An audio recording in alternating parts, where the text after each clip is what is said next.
Que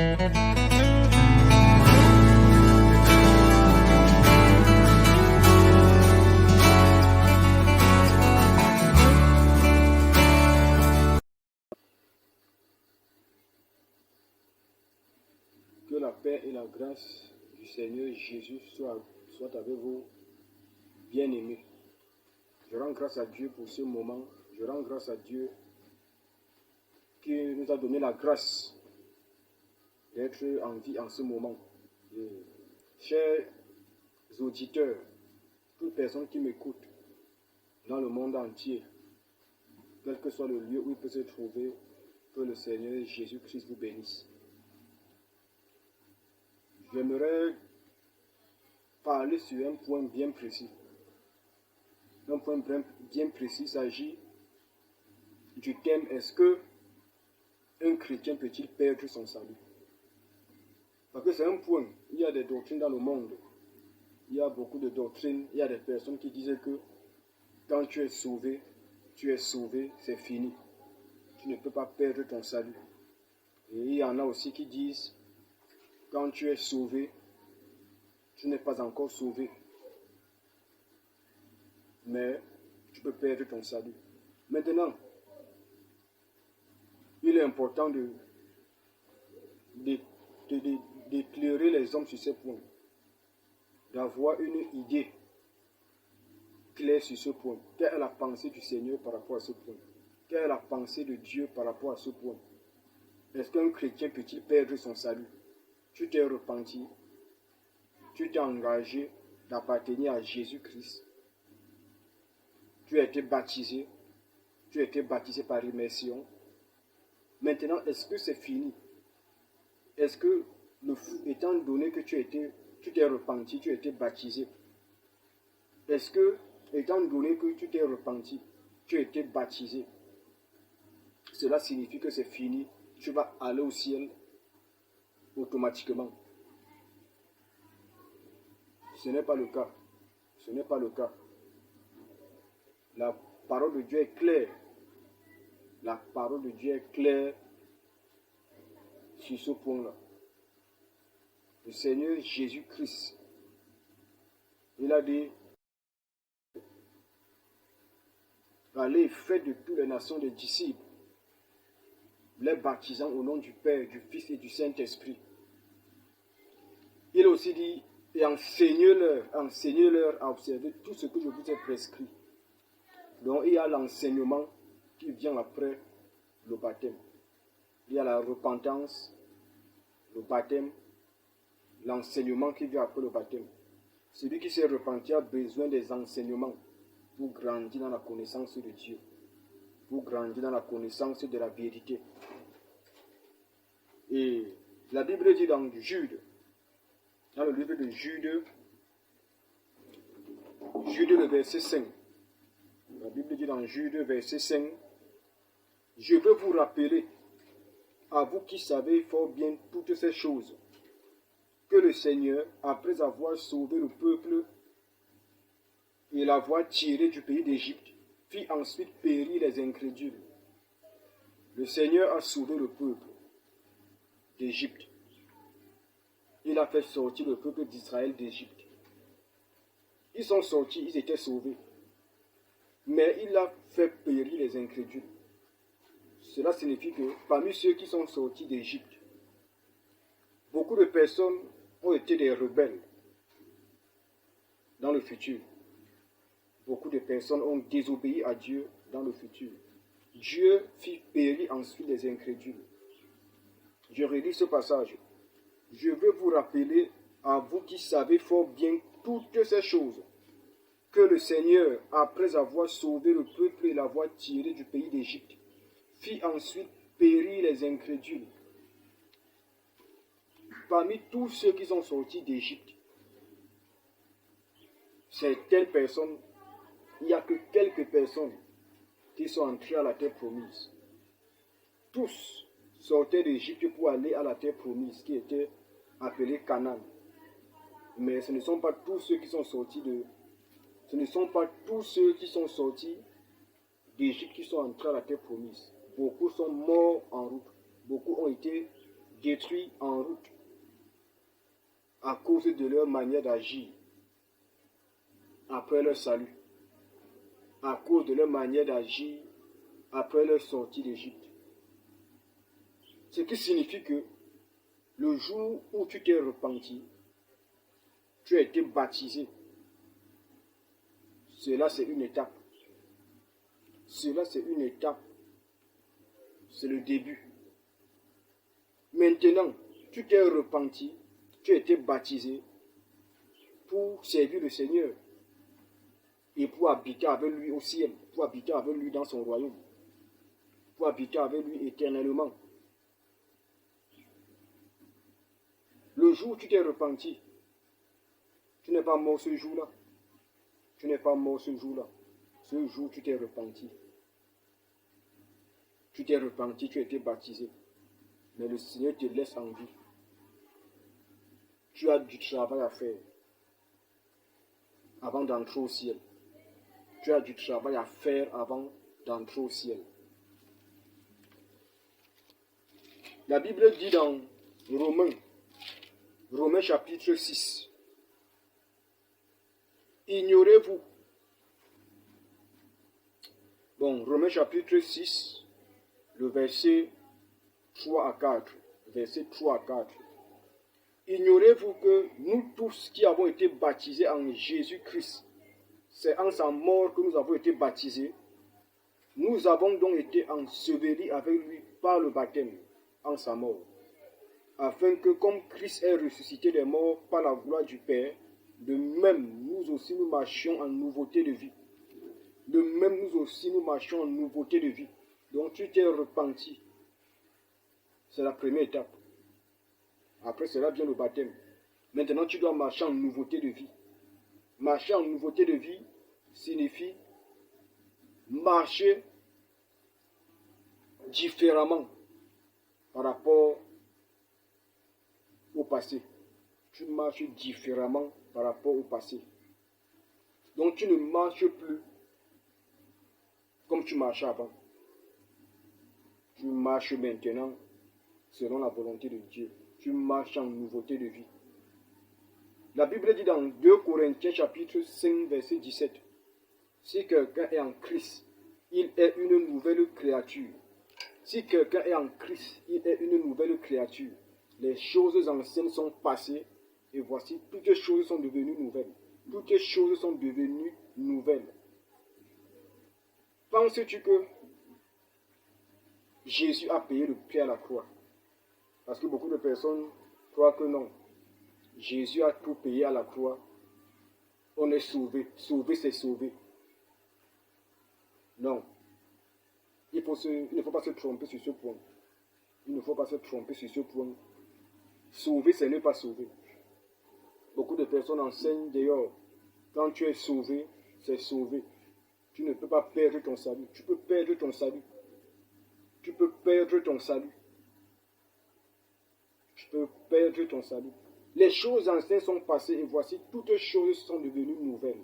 Ce qui veut dire que toi qui étais la personne d'avant, toi qui vivais avant dans les plaisirs charnels, dans les plaisirs du péché, aujourd'hui que tu as connu Christ, tu es une nouvelle créature. La vie du péché que tu menais dans le passé, tu abandonnes cette vie-là. Tu abandonnes cette mauvaise vie. Tu marches maintenant selon Christ. Selon Christ que tu as reçu en toi. Tu marches maintenant dans la sainteté, dans la justice et dans la vérité. Tu marches selon la volonté de Dieu. Tu marches selon la parole de Dieu. Dans le livre d'Éphésiens, chapitre 4, dans le livre d'Éphésiens, chapitre 4, à partir du verset 17, il est écrit, voici donc ce que je dis et ce que je déclare dans le Seigneur, c'est que vous ne devez plus marcher comme les païens, qui marchent selon la vanité de leurs pensées. Ils ont l'intelligence obscurcie. Ils sont étrangers à la vie de Dieu, à cause de l'ignorance qui est en eux, à cause de l'endurcissement de leur cœur, à cause de l'endurcissement de leur cœur. Versets 17 à 18. Éphésiens chapitre 4, versets 17 à 18. Voici donc ce que je dis et ce que je déclare dans le Seigneur, c'est que vous ne devez plus marcher comme les païens qui marchent selon la vanité de leurs pensées. Ils ont l'intelligence obscurcie, ils sont étrangers à la vie de Dieu, à cause de l'ignorance qui est en eux, à cause de l'endurcissement de leur cœur. Celui qui est en Christ ne doit plus marcher comme les païens. Celui qui est en Christ marche dans la lumière. Il vit selon la volonté de Dieu. Il vit selon la volonté de Dieu. Il ne marche plus selon les plaisirs du péché. Il ne vit plus dans les plaisirs du péché qu'il avait avant. Il ne vit plus dans les plaisirs du péché qu'il avait dans le passé.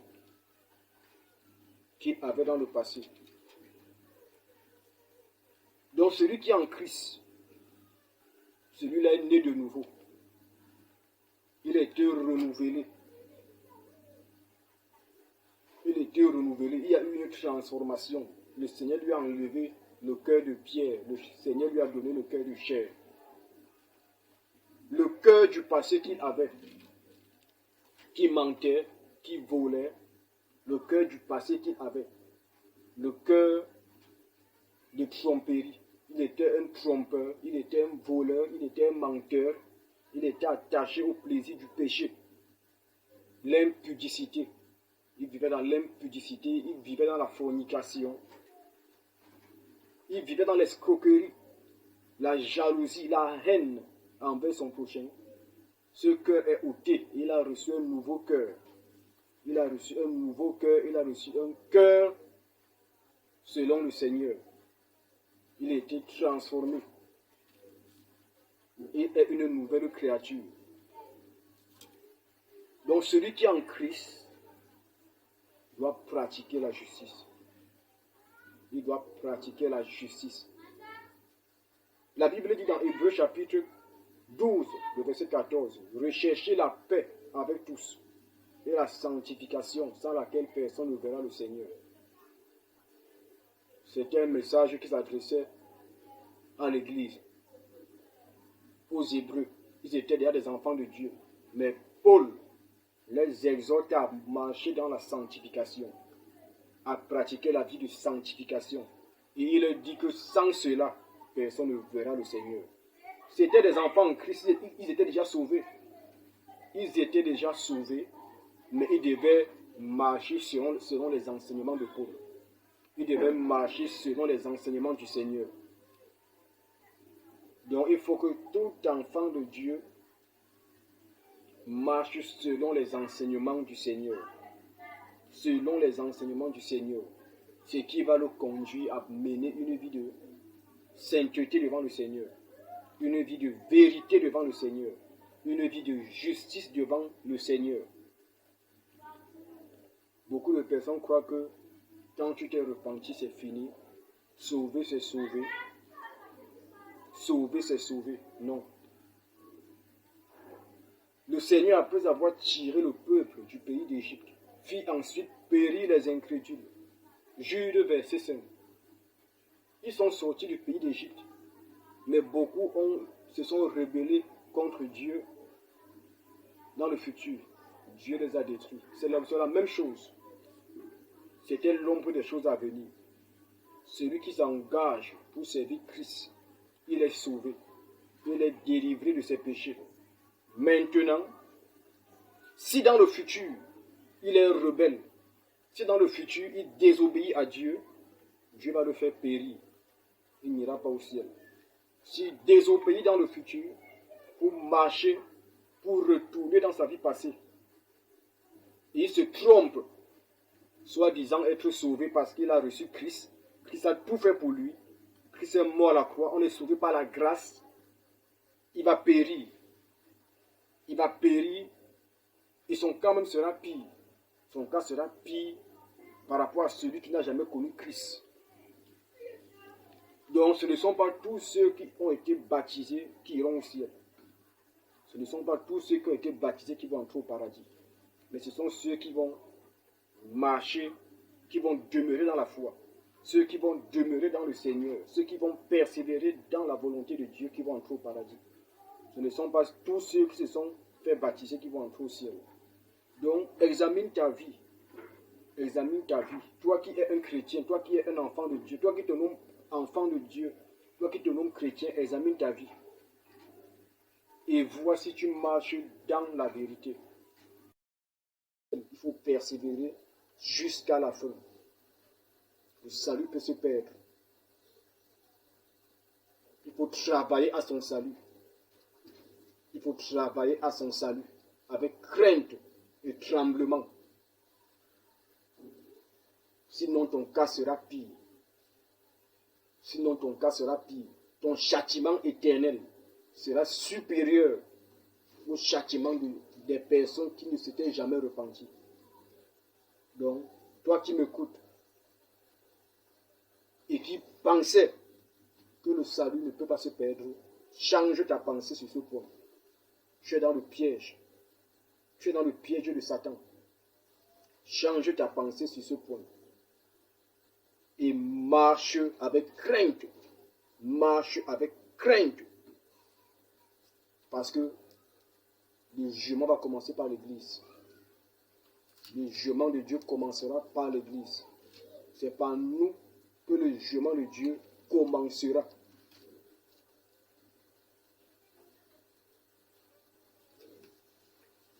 Dans le livre d'Hébreux, chapitre 10, qu'est-ce que Paul dit? Le verset 38 à 39. Et mon juste vivra par la foi. Mais s'il se retire, mon âme ne prend pas plaisir en lui. Nous ne sommes pas de ceux qui se retirent pour se perdre, mais de ceux qui ont la foi pour sauver leur âme. Qu'est-ce que Paul dit? Hébreux chapitre 10, versets 38 à 39. C'est le Seigneur qui parle. Paul est juste un instrument, mais c'est Dieu qui parle. Il dit quoi? Et mon juste vivra par la foi. Mais s'il se retire, mon âme ne prend pas plaisir en lui. Nous ne sommes pas de ceux qui se retirent pour se perdre, mais de ceux qui ont la foi pour sauver leur âme. Dieu dit que s'il se retire, mon âme ne prend pas plaisir en lui. Donc, quelqu'un qui était dans la foi peut se retirer. Il peut se retirer de la foi. Il peut abandonner la foi. Et en ce moment-là, Dieu ne va plus prendre de plaisir en lui.